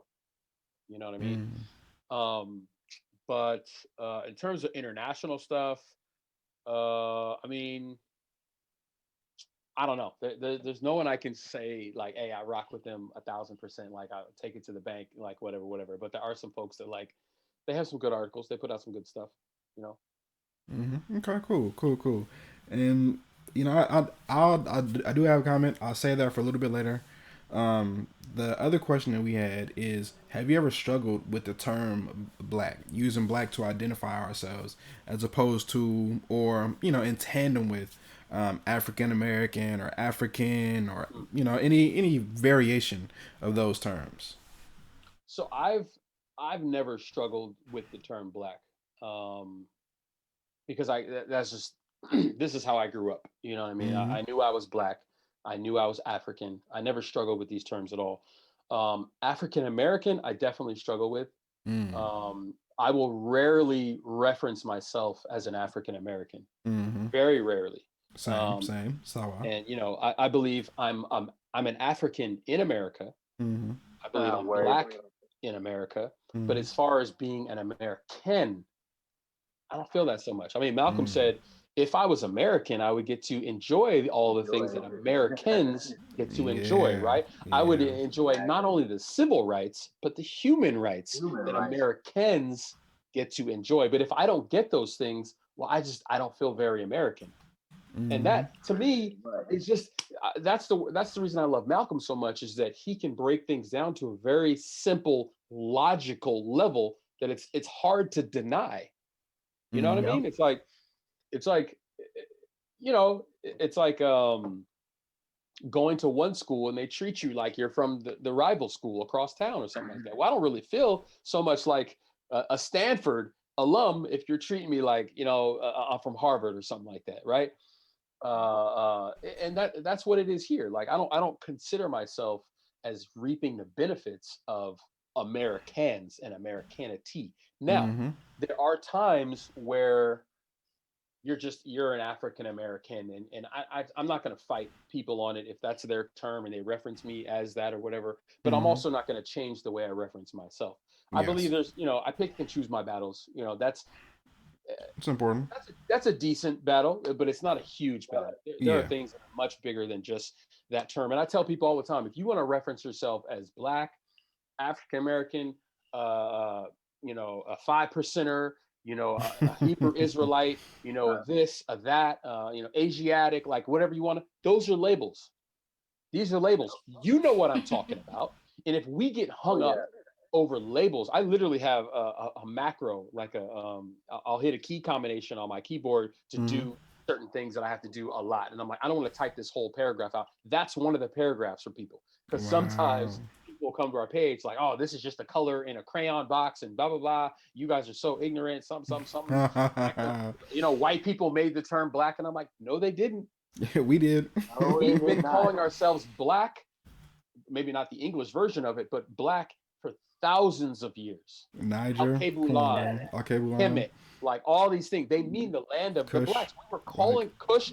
We were calling ourselves. This is a wonderful term, not a negative one. But again, we've internalized this negativity, the negative definitions of all the things that come in Webster's dictionary. But I'm not defining myself off of Webster's dictionary. Exactly. And if we want to keep it 100% real, they knew that we were calling ourselves the black people. And they made terms black to be negative. They created the definitions for the negativity. It didn't exist before they created it. You know what I'm saying? And they changed it because they knew that we were calling that's what we were calling ourselves. And while we're on the topic of knowledge, the original term, the original meaning of being a white person, because that's created too, right? And this here white and black kind of thing is even new in America, less than 100 years old, right? But to be white meant that you had gray hair, meant that you were an elder. You know what I'm saying? And they even like re-reference certain things like that in popular media, such as Gandalf the White, right? So he's Gandalf the Gray at first when he has his gray beard, but once he gets all his power, right, and all his wisdom and all his knowledge, he becomes Gandalf the White, right? Now, and it wasn't about the color of his skin; it was about the color of his character. That's true. That's true. NoirKing? Yeah, to speak on that too. So I might get this wrong here on the person, but forgive me if I'm wrong, but I do believe that the term African American was created by us in the 70s, I think it was, right? Like, because that's 60s or 70s. Thank you. And I know we created that because we wanted to have a term for ourselves, but again, when we define ourselves, again, like he was saying, we were already calling ourselves black. Again, to say African American is again to internalize our oppressors. Okay, like I cannot stress this enough how much that the white man influenced us as our black community, I should say. Like it's insane to me. Like back to what Kumi was saying, like every time that we sit here as black people and we talk down to other black people, I want you all to know that we are just following the master's plan. All right. Again, in slavery, one of the things that they used to keep black people apart was to tell them that, hey, you over here, you're cool, but that guy, he has a big nose, so he's not cool. So you should go over there and tell all of your friends to talk about his nose, and that was it. That's why today we as black people, we talk about each other so much. Like it's painful to me. Like we talk so much about community and being one with each other, yet we cap on each other on the daily, like, man, and not to get all too preacher about it, but, David Banner said it best. If I get killed by anybody, anywhere, it's going to be by somebody from my hometown in Mississippi. Why? Because black people can't see black people get up, especially if you're from my town. Like, the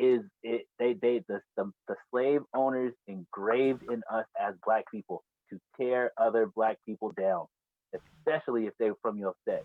Like, it's crazy to me, man. We as a community, we could come together, but it starts with us. Like, we have to get out of the mindset that we as a people are weak.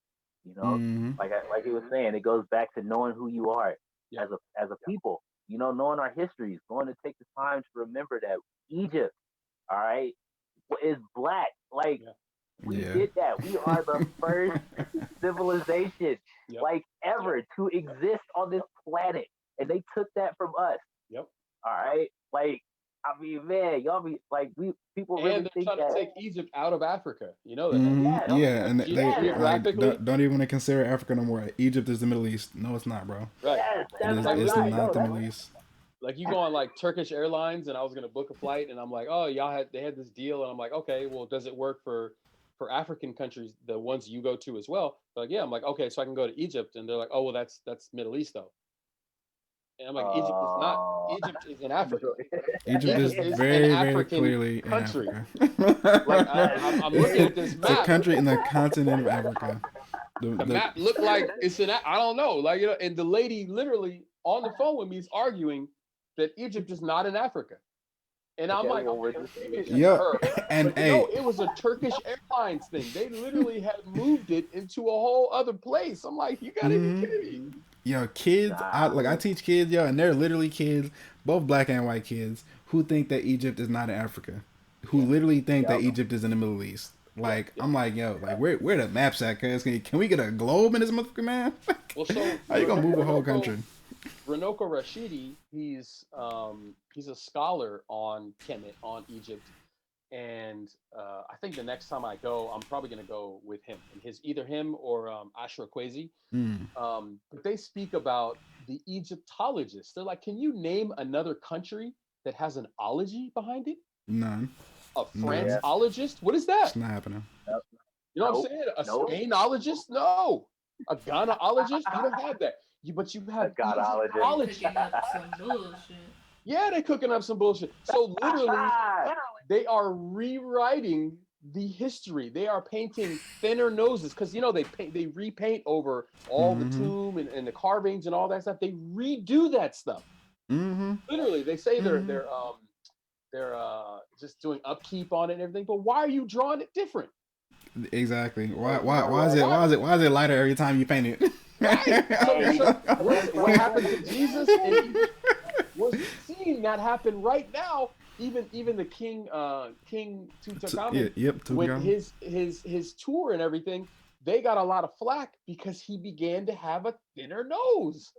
Because it's And it's easier not for them true. to It's not true. sell. No. Egypt, all that it wasn't really black people who did all that. It's easier for them to do that if they can change the imagery. You know what I mean? So yes, that's again yes. media being used against us. Mm-hmm. And then they tell you, oh, Mm-hmm. it was, they forced people to build the pyramid. It was the slaves and blah blah. And Brunoko was like, That's a nah, bad it was an honor to build the pyramids. And here's Yeah. how I know. And he'll break it all down. And he's talking about all the different gods and goddesses. And this is how we know yoga is African. And this is Yep. how we know this. And this is how we know martial arts. And this is how, you know what I'm saying? Universities. Come on, man. Universities, knowledge. Look. You know what I'm saying? Like mathematics. Hey. Wasn't no Meru Pythagorean theorem. Meru That's a Nature, Greek aka name for Mother some Nature. African. Come on, bro. Yep. Come on. Yeah. So yeah, it's funny how stuff like that I just got you. gets played out, and then now they're digging up the tomb still, and they just found somebody else. I think it was last month or something like that, just digging up our people. So first they want to kill us and put us in the ground, and then thousands of years later they want to dig our asses back up. So it's a discovery. Yep. Man, let people sleep, man. Let Hey, people Rashidi. sleep. That's what I'm saying. Hey, Can't even you let the know dead what? sleep, man. But you know what though? To speak on that, we did find a couple people in Russia not too long ago too. Some old ancient Russian people. So I mean, we digging up people everywhere. And again, Yeah. I'm just gonna say it right now. Every single body that they dig up that comes from anywhere else originated from Africa. All right, except for maybe a few peoples in Europe because of the Neanderthals.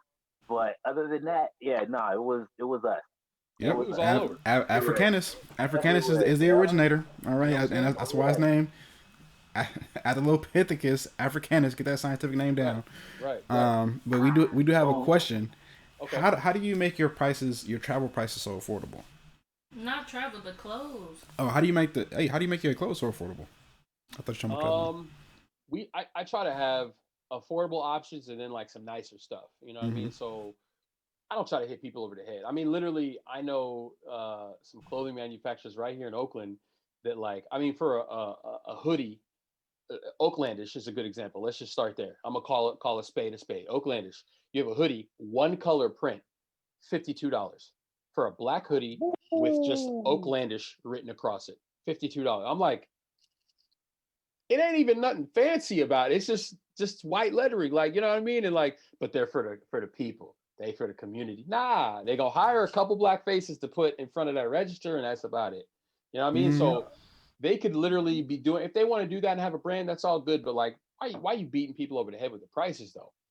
I don't like to do that. I always like to have at least some. I like to have some options that are higher priced. But if anything that we have that's higher price is because there's something behind it.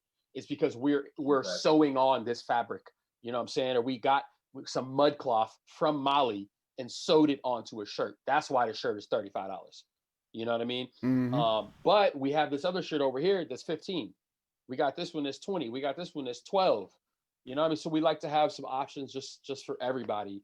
But in terms of how we keep it low cost, just buy in bulk, from whatever manufacturer you're with. The more you buy, the lower it's going to be. And same thing with your screen printing. Or you could screen print it yourself if you really want to save money. But for me, saving time is more important than saving money right now. So and plus I support my black screen printer. the People's Choice Printing right there, Malik on 15th and Webster, downtown Oakland. Mm-hmm. He's been there for years. Been there for years, bro. And he's given me so much game just about the fashion industry and just how you run a brand and all this other stuff. He's giving me tips and stuff like that. Hey, Kumi, you know the new trend is this. People are doing their shirts like that. Blah blah blah. This is coming. Oh, they want the two-tone hoodie. They don't want the pullover. They don't want the zip up. They want the. You know what I mean? Mm-hmm. So, yeah. Check Malik out at peopleschoiceprinting.com. Yeah. But that's how we try to keep it affordable. Is just buy it in bulk. So it's easy because we'll save some money buying it in bulk, and then we transfer some of those savings onto the folks buying the stuff. Yeah. And that's how you do good business. I actually started my t-shirt business, Oakland Mine, through Malik as well. Oh, dope! You already know. Okay. Yeah, Okay. so Good. Malik's on me. Shout out to People's Choice. That's local town business. Yeah. You know what I'm saying? They got good prices, good turnaround. That's right. They handle it. They handle their business. Man, nice. And so I remember this comment I wanted to say, and it, it's, to me, it's really important to this conversation, and it's not a piece that we've talked about yet. But one thing that really affects, especially and black people here in America, but it's really black people globally, is trauma. All right, it's PTSD. I've done a lot of work in the mental health field. I've done numerous different classes with black people around trauma, specifically in black communities and how it affects us, right? And what I know biologically is that it takes 21 days for somebody to be considered PTSD, post-traumatic stress, right? And what it does to your brain is that it creates neural pathways in your brain that are specifically catered towards a trauma mindset, which is high cortisol levels, high blood pressure, and it impairs your ability to think clearly. And what they say is after 21 days of continually experiencing trauma, it kind of becomes your mode of operation. You know what I'm saying? It rewires your brain to just operate in that trauma kind of paradigm, if you will. And your brain thinks and acts like it's continually in a state of trauma, which impairs our ability to think and use our frontal cortex, right? And here's the kicker. First of all, there's a thing called epigenetic trauma, which means that people can pass trauma down through their DNA to their kids, all right? And we know our history. We know what's happened to us already. So think about the epigenetics of that. On top of that, the environment that we're in continuously traumatizes each and every single one of us. You know what I'm saying? Like my man NoirKingr6 was saying earlier, you might have some really good stuff in the house, but as soon as you leave the house, you got people on the outside talking about you, you got people on the inside talking about you got the media talking about you, and all of these things and all of these, sources of information, they work to continually traumatize us and to give us negative self-images, but to also break down our physiology, our biology, the chemistry in our brains. Yeah. Okay, and without conscious effort, to me, it's not going to change, man. And the conversation around mental health is really, really, really an important one, because I feel like a lot of what we're doing taps on that mental health part of the brain to give confidence to black people, right?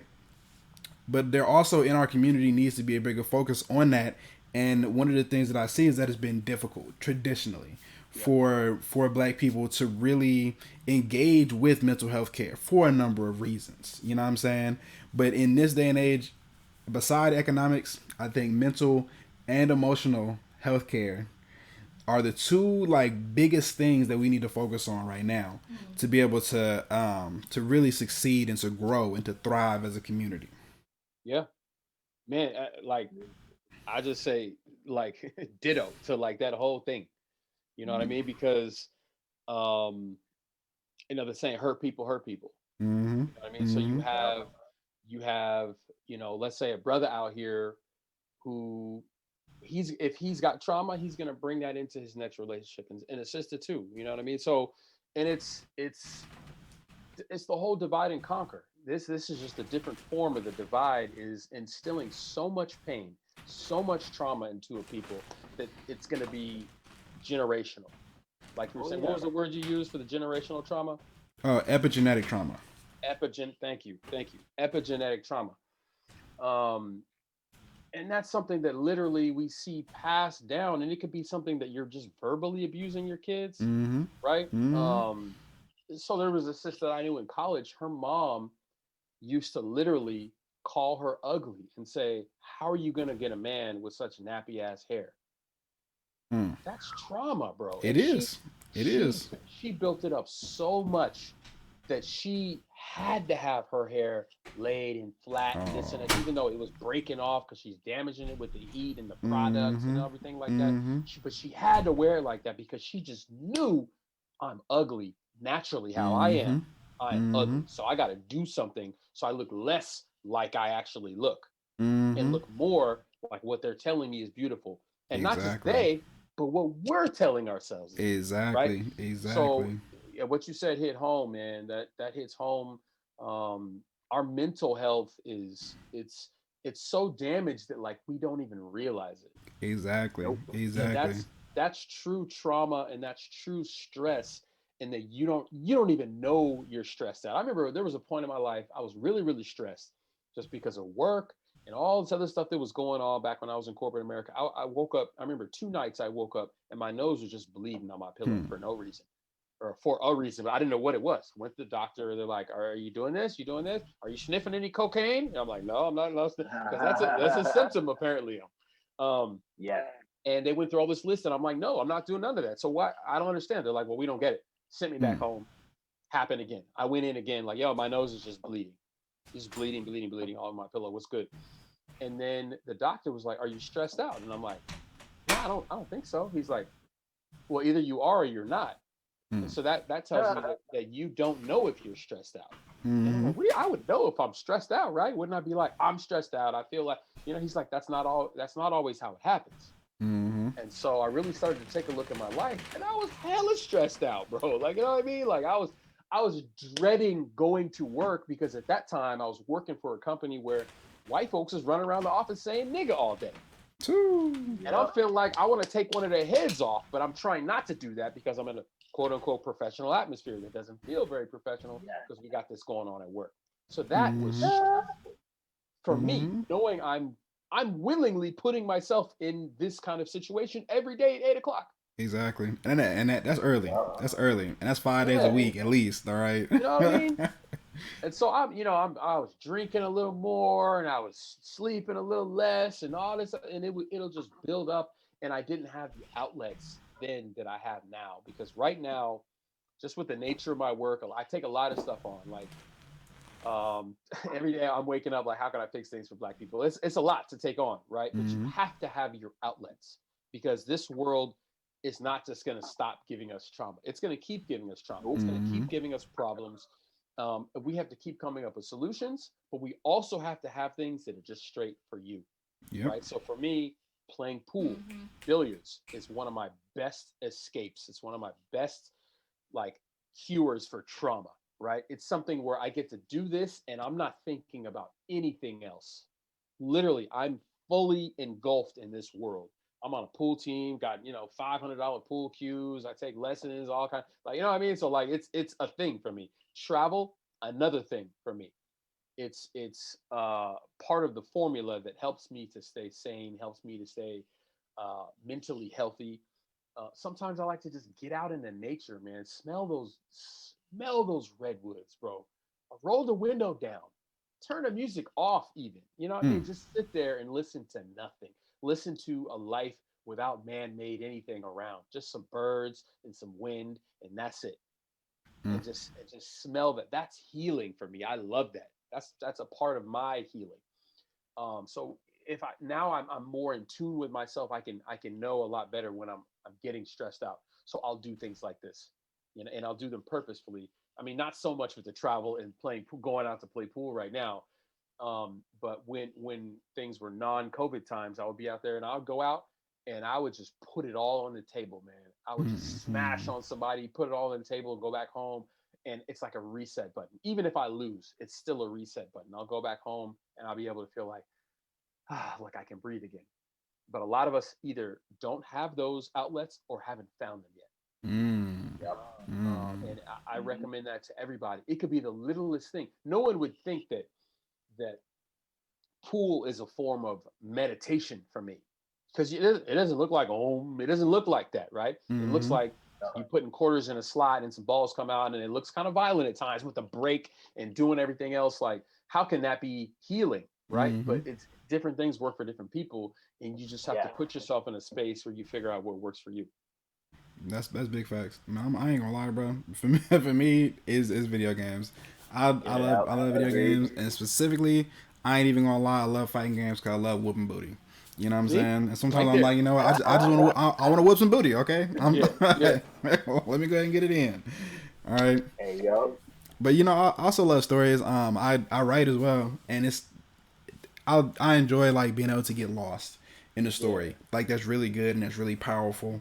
You know what I'm saying? And that's just like for me, the kind of stuff that I like is stuff that is inspiring, or that's motivational. It doesn't even have to be directly motivational, or it doesn't have to be directly inspiring, but like the content of it, you know what I'm saying, is real, and I feel, it's human. You know what I'm Yeah. saying, and it's like really dope. Not just some content that's made just to be made, but content that can talk about aspects of life that are important. You know what I'm Yeah. saying? Yeah. That are important to me, but also important for people to understand, to grow. What about you, my man, Noir King? What is some of your sanity formulas? Well, to what you were saying, I definitely, obviously, love video games. Um, Working on motorcycles. Mm. I am a mechanic. I do focus on motorcycles. So when before all this, when I was in the shop, it was nice. Like just being there at peace. It's just you and the machine, man. It's like it's just something beautiful, And Legos, like I like to build things.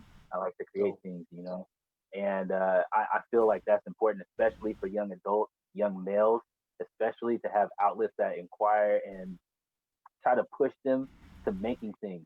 One of the things that we talk about for young men is how you can go out and you need to express yourself, but we never tell them that, hey, expression doesn't mean you go out and you have to be the number one at everything. You can build a building, you can build a bridge, you can, learn to pave a road, you can learn to build things, help create, you know, channel that energy into something better for society instead of using it to help destroy. yeah, Why not create? They yeah, always say that creation is the hardest part. Yeah, but you have to do it to know that it's hard. Like you can't. I don't know. Building a motorcycle is hard until you build a motorcycle. But yeah, it takes trial and error. yeah, And that as black men, we need that push to say you can build that boat. You yeah. can have these things. I mean, how many black men do you know own a boat? Hmm? Like Not a I lot. don't know many. Yeah. Why? Because they told us we can't have that. They said this is not for you. They say boats are bad because Y'all that can't brought your swim. ancestors over here. Yeah. Right, right, right, Like boats are bad. You don't want a boat. But all these white folks got yachts. These motherfuckers out here sleeping on boats, not paying no rent, but going to these $50,000 a year jobs. And we out here struggling in the streets. Why? Mm. yeah, Like, what are yeah, we doing? You know what I'm saying? Like we yeah, gotta start thinking smarter, not harder, man.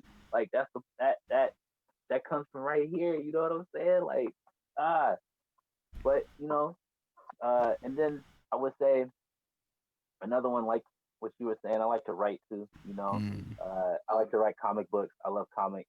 I think comics are a great escape. Shout out to Marvel Comics. Shout out to Stan Lee. May he rest in peace. Uh, Shout out to the X-Men especially. If you guys didn't know, Stan Lee created it with the idea of being just a good and evil, straight up good and evil story. But some of his writers came to him and they were like, "Hey man, we could really like run with this." And he took that and he used that to create what is, I would say, Marvel's fight in civil rights, as Magneto, if you all do not know, was based on the character of Malcolm X, and Charles Xavier was based on Martin Luther King. Mm-hmm. So there you go. Just some interesting little comic book history right there. yeah, man, yeah, man. Interesting. Yes, it is, and there that goes back into being able to create media around and for ourselves. We it's Exactly. it's about 3 o'clock. You know what I'm saying? I wanna be able to wrap. I want to have this conversation for longer, but I I think I think it would be good, you know what I'm saying, to make it succinct, and we could continue to have these conversations. Like, Yeah, there's yeah, a yeah. lot that we could talk about. You know what I'm saying? It's always a pleasure to have you back, Kumi. We got you back For sure. anytime, okay? For sure. Thank And you. we Thank will you. be doing this every Monday. All right, we will be doing this every Monday live. All right, live on the air. Y'all gotta get JR on here, man. Yeah, we do got to get Jr. I would love to have Jr. on here. Like, Yeah. he got some real knowledge, bro. Like some for real deal Holyfield knowledge. Like he be knowing That's stuff what I'm saying. like that people don't know. You know what I'm saying? And Yeah. like to me, that's some of the most important stuff that's around because it's so deep. It gets so thick. For example, right? I'm gonna just give y'all two little pieces before we officially make our break. One, the Moors invented Christianity. All right. It was the Moors coming out of Africa based on the Meta and other African philosophies and ideologies of the time. All right, and it gets twisted after that. And the legacy and the history of the Moors, it runs deep and it runs wide and it runs long. But another thing that's more present is the holiday of Kwanzaa. You know what I'm saying? And I seen the brother Jr. talking about it. There is actual ties to the FBI in the creation of Kwanzaa, right? To But dead ass in the creation of Kwanzaa and the propagation of that as a holiday and those ideologies and a lot of the organizations that supported those were supported by the FBI, right? And they were It's more the creator of yeah, Kwanzaa. exactly the creator, and you know there was a lot of division created because of that with the Panthers. Okay, and that's a big part of the history. I think some of the ideas around it are still good and still valuable, but it's Yeah. also important for us to understand where it comes from and what it was used as. You know Yeah. what I'm saying? And that's the kind of knowledge Yeah. that Jr. knows and that Jr. always is willing to go hard about. When we need that because look, there is not a school in America that's gonna teach you about that. It's not gonna happen. It's not never. gonna That's happen. gonna teach you. All right. But for me, like Kwanzaa and Christianity, I guess the commonality with that is if you know what you're looking for, you can find what you're looking for in them. Mm-hmm. Like I'm Mm-hmm. not saying Yeah. Christianity is to a point to where there's nothing good about it. Yeah. You know what Oh I mean? no, not at all. There's spirit in Christianity. There is. We Oh can yeah. find spirit in anything. We can create spirit. We can commune with spirit, right? You know what I'm saying? But the same thing with Kwanzaa, Mm-hmm. or so with Christianity, there's also a lot of bad stuff. So Mhm. if we don't focus on that and we're not worshiping the wrong thing or the wrong deity or the wrong way or the wrong this or the wrong that or having too much Western influence in it, you can Mm-hmm. actually get a lot out of it. Same Exactly. thing with Kwanzaa. Like I'm definitely not going to worship the person who created it. And actually, it's so Kwanzaa is not religious at all. So it's people kind of reference it in terms of an alternative. It's alternative to Mm-hmm. like Christianity or something like that. It's like nah, it's not religious like at all. Nah. It's literally just some methodologies and some ideologies that Mm-hmm. are African and centered that we should be practicing all throughout the year that they're going to highlight in these 7 days. I Exactly. love the highlights. Yeah, I me too. love them, love them, love them. So every year, I try to practice those and challenge people to just focus on the word. You know what I mean? Because Yeah. I get what you're saying about the history of it, and Jr. thing is very Passionate. outspoken about that. Passionate. And I get that. I get that. There's because the thing is, and kind of like what you're saying about Marvel, Noir King, and just the characters in it. It's not always as simple good and evil, is it? Right? Mm-hmm. No, it's There's not. you have your Malcolm geez, X. I'm drawing a blank like Black Panther and you Mm-hmm. know what I mean? Like he's not all good. He didn't make all the best decisions. That's true. Bring an Nah. FBI into Wakanda like the white dude to fix him up. Word? No, Oh, we for can't real. just let him die. Yeah, we can. like my man was telling us a second ago. it's not our fault, bro. You know what I mean? Like, You know I gotta what? go. Hey, See y'all later. Right. You know what I mean? hey, you know what though? That was funny. Yeah. So but that dichotomy I think is part of the reason I like the Black Panther film is because it doesn't romanticize what we see about Africa. Yeah, it would be great to be like, yo, leave him out. You know what I mean? And then we just happily ever after. But that I mean, in real life, what are we actually doing? We're letting the FBI in, Mhm. right? We're helping Yeah. folks. You know, we're doing all these things. We're making wrong moves. So it's kind of showing what we're actually doing, and we can define if that's good or bad, if that's a mistake or not, or better yet, the levels of good in it. You know what I mean? Mhm. Because I think there's Mhm. levels to everything. You know, Agreed. yeah, yeah. So anyway, that's it. That's all I wanted to say about that. Yeah, big facts, big facts.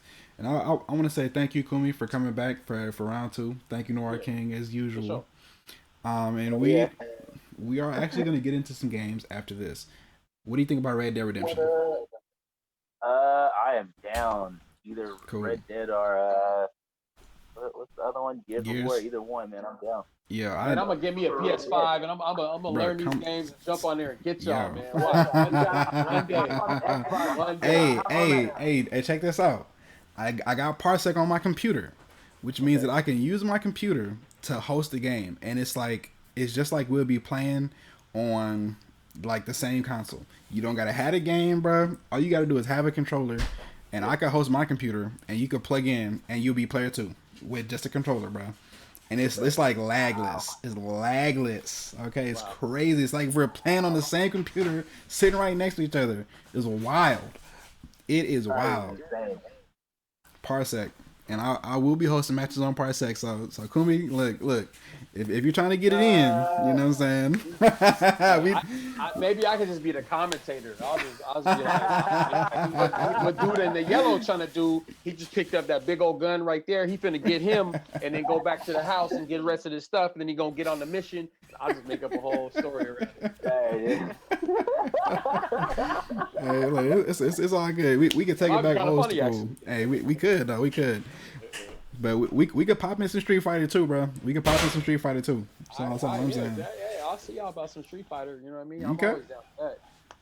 Yeah. And that's big facts. That's big facts. But man, thank you for coming through. We'll be back. Everybody subscribe. You know what I'm saying? Hit the like button. Do whatever you do. Like, Share it. that's right. Okay. Tell your homies about it. Tell your homies. Make sure your grandpa knows it's important. All right. yeah.